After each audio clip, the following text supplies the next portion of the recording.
Lukas bab 8 ayat 4-15. Ketika orang banyak berbondong-bondong datang, yaitu orang-orang dari kota ke kota menggabungkan diri pada Yesus, berkatalah ia dalam suatu perumpamaan. Adalah seorang penabur keluar untuk menaburkan benihnya.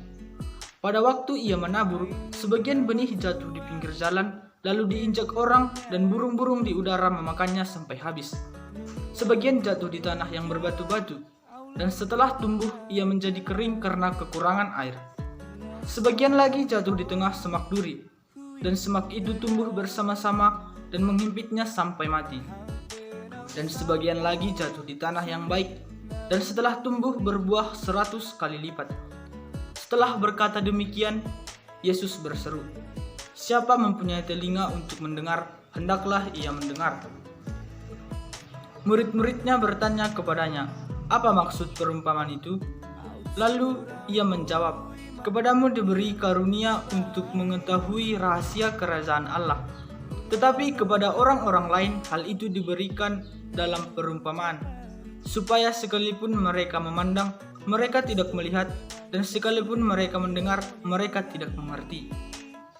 Inilah arti perumpamaan itu. Benih itu ialah firman Allah yang jatuh di pinggir jalan. Itu ialah orang yang telah mendengarnya, kemudian datanglah iblis lalu mengambil firman itu dari dalam hati mereka, supaya mereka jangan percaya dan diselamatkan.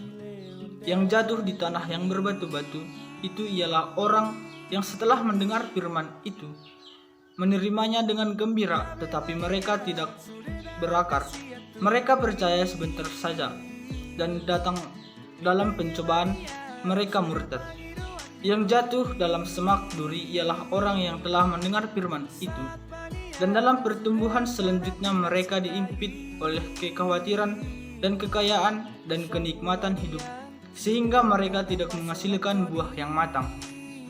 Yang jatuh di tanah yang baik itu ialah orang yang setelah mendengar firman itu, menyimpan dalam hati yang baik dan mengeluarkan buah dalam ketekunan. Yang diumpamakan Tuhan Yesus sebagai benih, tanah, dan penabur dalam perumpamaan tersebut adalah: 1.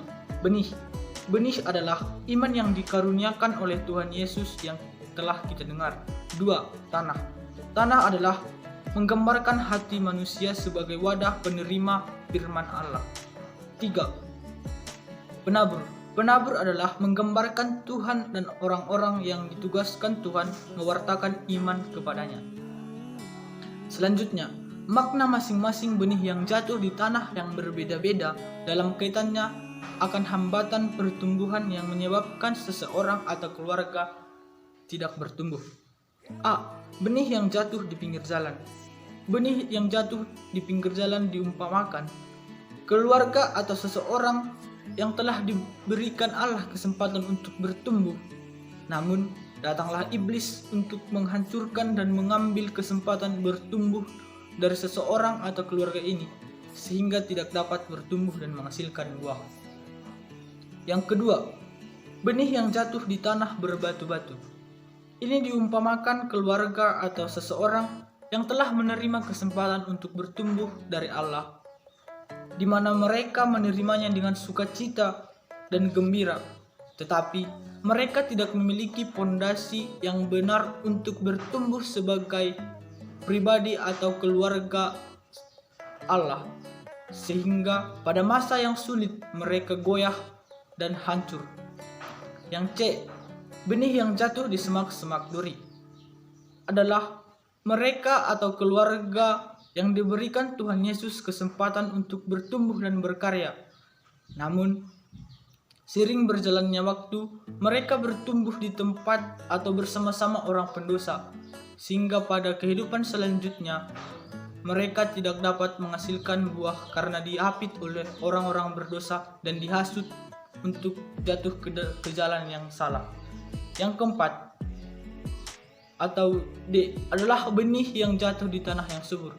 Ini adalah menggambarkan seseorang atau keluarga yang telah diberikan kesempatan untuk bertumbuh dan berkarya, dan mereka menerimanya dan mereka tidak jatuh di tempat yang salah, sehingga mereka menghasilkan buah 100 kali lipat dari benih yang telah ditanam. Maka daripada itu, dari nats Alkitab Lukas bab 8 ayat 4 sampai 15 ini, kita dapat mengambil pembelajaran agar keluarga kita bertumbuh sesuai dengan keluarga Allah.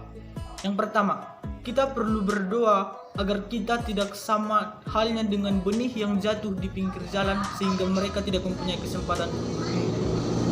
Yang kedua, jika kita jatuh pada seperti benih yang jatuh di atas bebatuan, kita harus menyiapkan diri kita berjuang lebih keras agar dapat memiliki air kehidupan dan melanjutkan kehidupan. Yang ketiga, jika kita jatuh pada tanah yang dipenuhi semak-semak, kita harus pintar-pintar dalam memilih pengajaran agar kita tidak terseret oleh dosa-dosa di dunia ini. Sekian dari saya, terima kasih.